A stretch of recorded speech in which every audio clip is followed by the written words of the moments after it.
Good morning and welcome to my Trading Master course, an introduction to technical indicators. This course is meant for beginners who are able to read basic candlestick charts or bar charts. In this course, you will learn the 5 most commonly used indicators.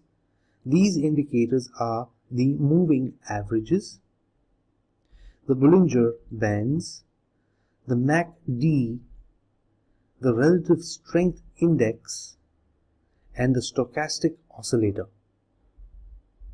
We are going to learn how to place these indicators onto our charts, play around with their settings and identify entry and exit levels based off each indicator. As you may already know, indicators are not perfect and therefore we cannot rely on them completely. Therefore, we are going to try to find circumstances where indicators fail and analyze these situations.